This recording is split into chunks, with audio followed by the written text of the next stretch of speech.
นกินนะคะวันนี้ในจานเดียวใหญ่ไหมก็ใหญ่อยู่เยอะอยู่นี่นะเดี๋ยวจะทำเมนูต้มเห็ดโคนมองเห็นไหมคะต้มเห็ดโคนมาเริ่มกันเลย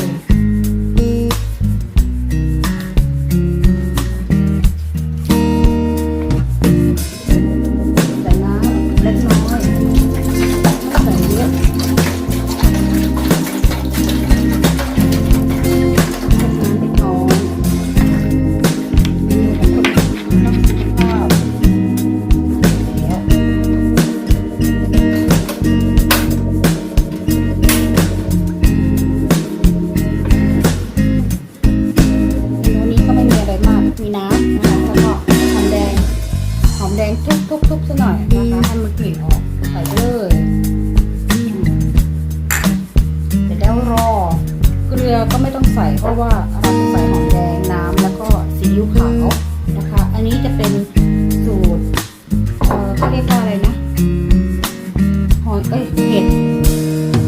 เห็ดโคนต้มน้ำปลาเห็ดโคนต้มเค็มนั่นแหละนะคะนี่เราได้ดอกใหญ่ดอกเล็กขาดกันไปนะคะเรามีทั้งหมด10 ถุงเราซื้อมา10 ถุงมาเพาะเองนี่นะคะดอกใหญ่อันนี้หลงมานิดนึงนะคะในตู้เย็นมันมีเหลืออยู่ก็เลยเอามารวมด้วยเลยแต่เห็ดที่เราเพาะจริงๆนะมันจะเป็นเห็ดตัวนี้เขาบอกว่าเริ่มดำแล้วถ้าบานน่าจะไม่อร่อยละเป็นพิษแล้วนะคะเอาแค่นี้แหละเราเห็ดได้เลยเอากลุ่มนิดนึงจะรอให้มันบานกว่านี้ก็อยากให้มันบานกว่านี้นะอยากให้ได้เท่านี้แต่ก็กลัวมันจะเป็นมีปัญหาเริ่มจะดำๆแล้ว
รสชาติมันก็จะเค็มๆนิดนึงนะอร่อยด้วยนะคะ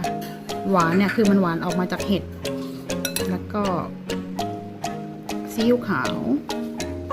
เค็มซีอิ๊วขาวไม่ใส่เกลือไม่ใส่น้ำปลานะคะใช้ซีอิ๊วขาวแทนนะคะ